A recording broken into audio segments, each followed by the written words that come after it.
자, 말씀의 제목 같이 한번 읽어보겠습니다.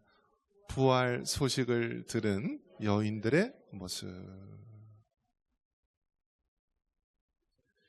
여인들.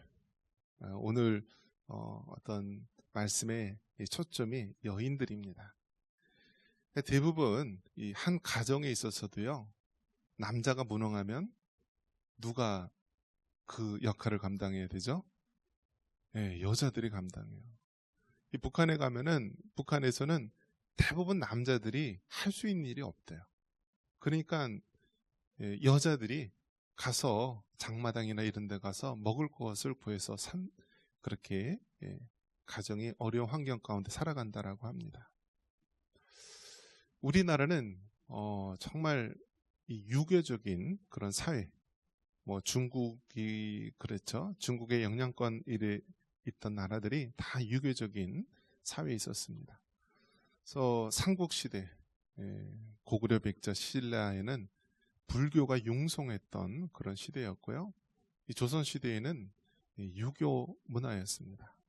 근데 유교가 여러분 그 종교입니까 아닙니까? 학문이에요? 뭐예요?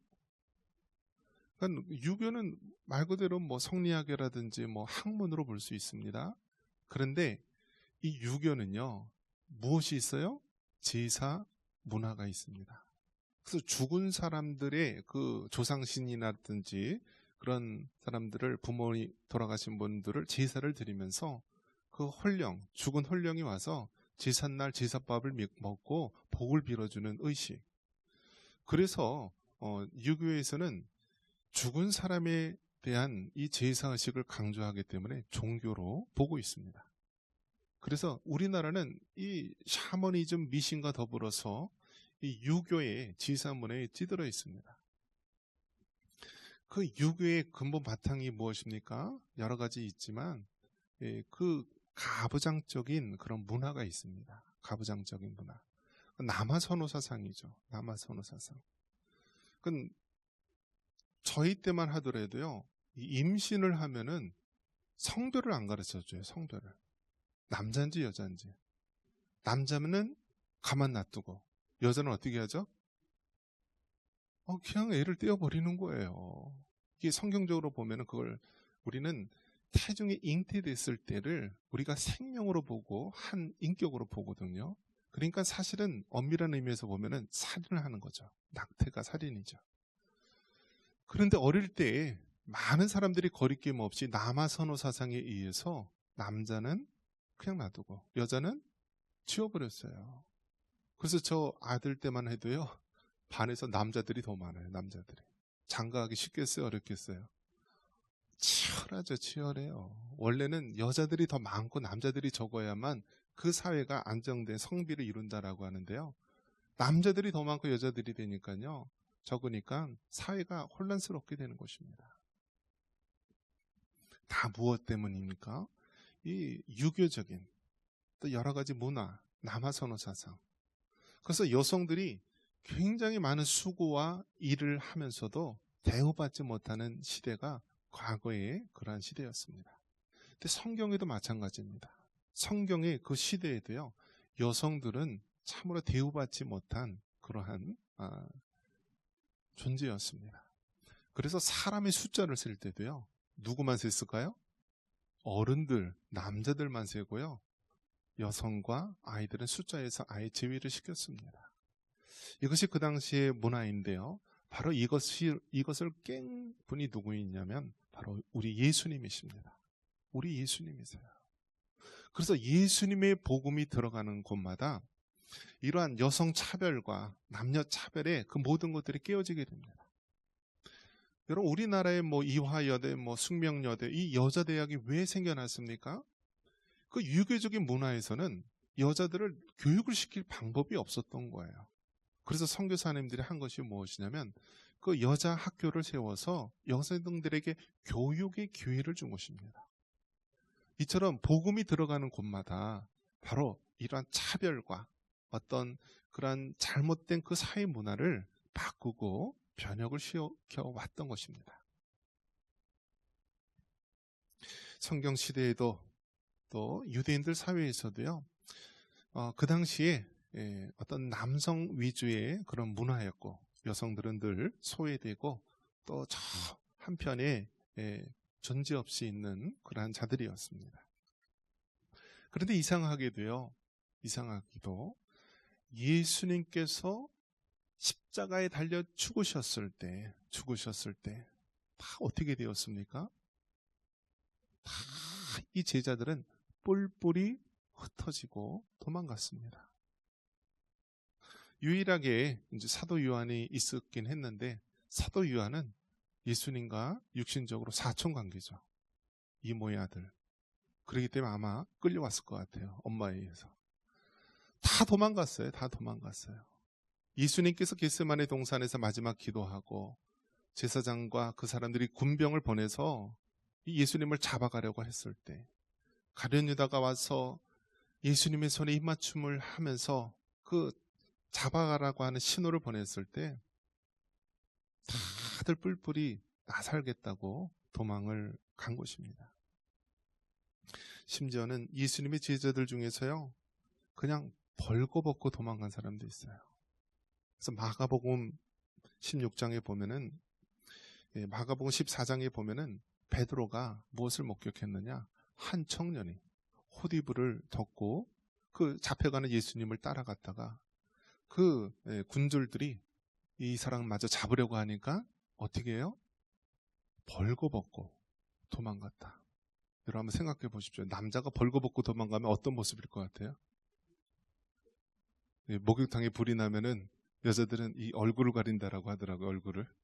남자들은 어떻게 됐을까요? 상상만 해도 정말 얼마나 한심합니까? 벌거벗고 도망갔대요. 벌거벗고. 그렇게 남자의 존재가 어떻다고요? 정말 남자가 겉으로는 허세가 대단한 것처럼 보이지만요. 그 절체절명의 순간에는요. 그 죄된 모습을 보이는 것이 우리 인간의 모습이에요.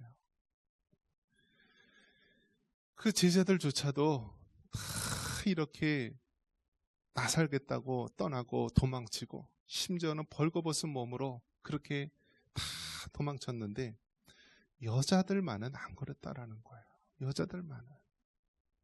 예수님께서 십자가에 달려 죽으셨을 때 그 십자가를 지켰던 그 밑에서 지켰던 사람도 누구였다고요? 남자예요? 여자예요? 여자들이 했어요. 그러면 예수님이 십자가에 죽으셔서 무덤에 장사 지냈을 때 그 무덤에 간 사람이 남자였을까요? 여자였을까요? 여자였습니다. 그러면 예수님께서 부활하시고 첫 만난 사람이 그 예수님의 11 제자였을까요? 아니면은 누구였을까요? 여성 막달라 마리아였습니다. 그런 것을 봤을 때 여러분 하나님께서 세상에서는 가장 나약하고 가장 작은 자라고 여겼던 여성들을 통하여서 하나님의 일을 이루시는 걸 봅니다. 아마 남성들이 막 그런 일을 감당했으면 뭐라고 했을까요? 내가 능력이 있어서, 내가 힘이 있어서, 내가 잘나서 일을 했다라고 생각하겠죠. 하지만 우리 하나님께서는요, 그 당시에 가장 소외받고 가장 작은 자라 여겼던 여인들을 통해서 하나님의 일을 이루신 것입니다. 봐라! 저렇게 사회에 소외받고 손가락질을 당하고 아무것도 할 수 없는 그런 연약한 여인들을 통하여서 하나님께서 지금도 일하시고 하나님께서 지금도 역사하신다 보여주고 있는 것입니다. 오늘날 교회는 어떻습니까? 오늘날 교회도 마찬가지입니다. 성비로 보면은 여성들이 단연 많습니다. 50%에서 한 70% 이상 되는 것 같아요. 그럼에도 불구하고 이 여성들이 없으면, 이 어머니와 같은 역할을 하는 분이 없으면 오늘날 정말 이러한 교회를 지켜나갈 수 있을런지 정말 그 여성들의 위치가 중요한 시대를 맞이하였습니다. 오늘 이 성경 말씀을 통하여서 부활 소식을 들은 여인들의 모습이 어떠했는지 다시 한번 보도록 합니다. 먼저 그 여인들은요, 무서움과 큰 기쁨으로 그 모든 장면들이 나오고 있습니다. 우리 8절 말씀 같이 한번 읽어보겠습니다. 그 여자들이 무서움과 큰 기쁨으로 빨리 무덤을 떠나 지자들에게 알리려고 다름질할세. 아멘. 여기서 그 여자들, 그 예수님의 무덤에 찾아온 그 여자들이요, 무서움과 큰 기쁨으로라고 말씀합니다. 이것은 무엇이냐면 바로 하나님을 향한 경외심과 기쁨으로 충만했다라는 것입니다. 한번 따라해 볼까요? 경외심과 기쁨으로. 여러분, 하나님을 향해서 우리가 믿음을 가지는데요, 건강한 믿음, 균형 잡힌 믿음을 가져야 됩니다. 경외심은 무엇이냐면 하나님을 향하여서 우리가, 창조주 하나님을 향하여 피조물인 우리가 그 앞에 낮아지고 그 하나님을 섬기는 모습.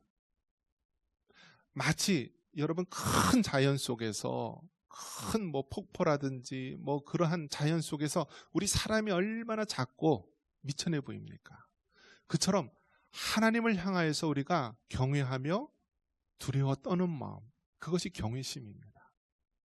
그리고 또 한편 가져야 될 마음이 무엇입니까? 큰 기쁨으로, 즉 기쁨이 충만해야 된다는 거예요. 그렇게 큰 하나님이시지만 인간의 몸을 입으시고 이 땅에 오셔서 우리들과 친구가 되어주시고 동료가 되어주신 그 예수님, 그 예수님을 향해서 우리는 큰 기쁨으로, 즐거움으로 함께해야 되는 것입니다. 그래서 여러분, 신앙심은요, 이 두 가지가 균형을 이루어야 되는 거예요. 하나님을 마치 뭐 무속, 알지 못하는 미신을 섬기듯이 그러한 신으로 섬기는 것이 아니라 바로 하나님을 향하여서 경외심을 갖고요, 한편으로는 그 하나님을 가까이 내 친구와 같이 늘 친근하게 기쁨으로 섬기는 모습, 이것이 바로 균형 있는 우리 그리스도인들의 모습이 되어야 합니다. 시편 2편 11절에도 여호와를 경외함으로 섬기고 떨며 즐거워할지어다. 한번 따라해 봅니다. 여호와를 경외함으로 섬기고 떨며 즐거워할지어다. 할렐루야. 여러분, 하나님을 섬길 때에 하나님을 향하여 창조주 하나님, 또 피조물인 우리가 경외심을 가져야 되면서 이와 더불어 그 하나님을 즐거워할 수 있길 바랍니다. 늘 우리와 동행하시고 친구가 되시고 우리의 가장 좋은 옆에 있는 동료가 되시는 그 하나님을 즐거워할 수 있기를 바랍니다. 그 다음 부활의 예수님의 그 무덤에 나타났던 여인들은 어떠한 모습을 가지고 있습니까? 바로 빨리 무덤을 떠나라고 말합니다. 8절 말씀 같이 한번 읽습니다. 그 여자들이 무서움과 큰 기쁨으로 빨리 무덤을 떠나 지자들에게 알리려고 다름질할세. 아멘. 그 여인들은요, 빨리 무덤을 떠났다. 이것은 무엇이냐면 절망에서 벗어난 모습을 우리에게 말해주는 것입니다. 여러분, 이 세상에 얼마나 슬프고 힘든 일이 많이 있습니까? 내 생각대로 안 될 때가 얼마나 많이 있습니까? 내 몸인데도 불구하고 우리가 병이 걸리는 경우가 있고요, 내 몸에서 난 자식임에도 내 뜻대로 안 되는 것이 바로 이 세상 이치 아닙니까? 우리가 기도하고 원하는 것들이 안 되는 것들이 얼마나 많이 있어요. 그럼에도 불구하고 우리가 낙심하거나 절망하지 않을 이유는 하나님께서 우리와 함께 하심을 믿습니다. 이 십자가의 죽은 사건, 이것은 얼마나 낙심되고 얼마나 비통하고 얼마나 힘을 빠지게 합니까? 그러나 예수님을 믿는 사람은요, 부활의 신앙을 가지고 있는 자입니다. 그래서 이 부활 신앙을 가진 사람은 죽어도 살고요, 정말 넘어져도 일어나고 우리가 어떠한 상황 가운데서도 믿음으로 승리하는 줄 믿습니다. 이 남자들은 다 도망갔어요. 제자들은 벌거벗고 도망갔어요. 그러나 그 여인들은 끝까지 십자가에서 예수님의 마지막 임종의 모습을 지켰습니다.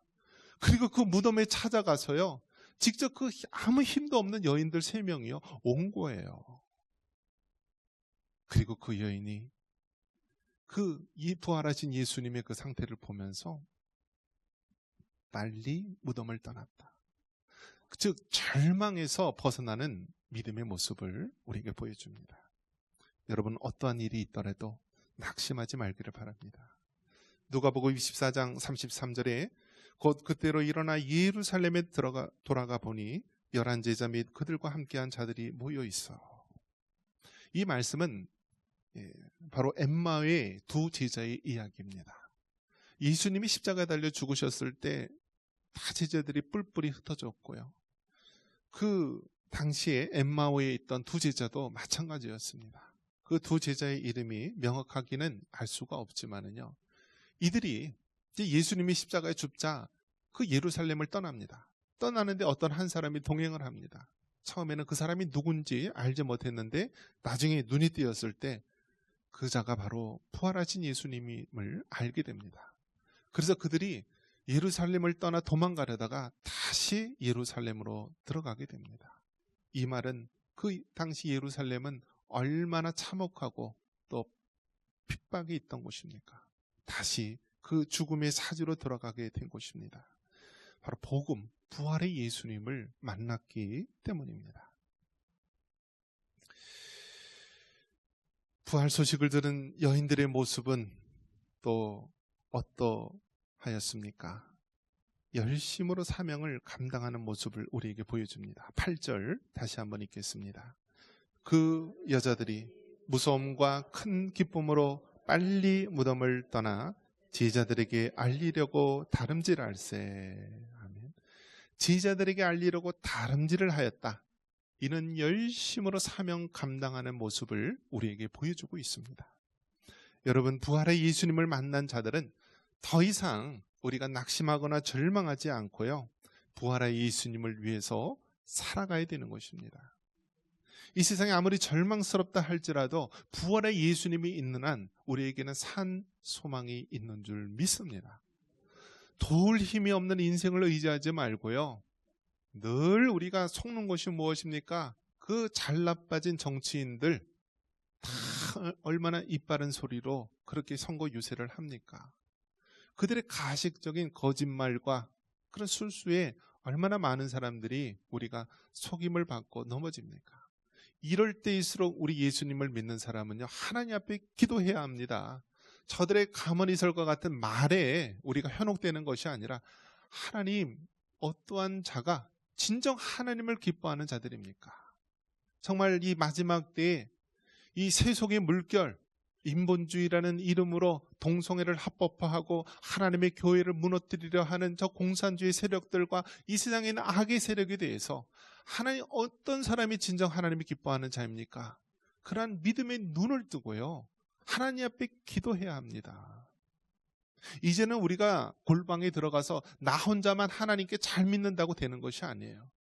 이제는 정말 이 시대가 여러 가지 악법으로 이 세상을 더럽히고 우리의 자녀들과 우리 다음 세대들의 길을 막고 있기 때문에요, 우리가 두 눈을 부릅뜨고 이 사망의 골짜기 같은 이 세상에서 이 나라, 이 온 열방을 바로 세우기 위해서 우리가 깨어 있어야 되는 것입니다. 하나님의 말씀으로 무장해야 되는 것입니다. 어떤 정치인이 어떤 악법을 만드는지, 우리 차세들에게 어떤 해악을 끼치는지 우리가 바로잡고 막아야 되는 것입니다. 디모데후서 4장 7절에 나는 선한 싸움을 싸우고 나의 달려갈 길을 마치고 믿음을 지켰으니. 여러분, 많은 믿음의 선진들, 사도 바울도요, 부활의 예수님을 만난 이후에 예수님을 박해했던 자에서 이제는 예수님을 위해서 복음을 증거하고 마지막 순간에는 순교자로서의 삶을 살아갑니다. 그 모든 삶의 터닝포인트, 전환점이 부활의 예수님을 만났느냐 못 만났느냐입니다. 여러분, 아직도 낙심되고 삶 속에서 의기소침하고 절망 가운데 있습니까? 부활의 예수님을 만나시기 바랍니다.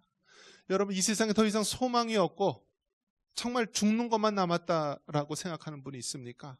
바로 생명의 예수님을 만나시기 바랍니다. 말씀을 믿습니다. 오늘은 부활의 아침입니다.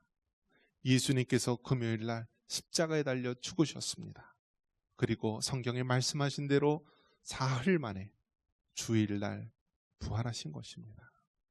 우리 예수님께서 십자가에 달려 죽으심은 죄인된 우리를 위해서 죽으셨습니다.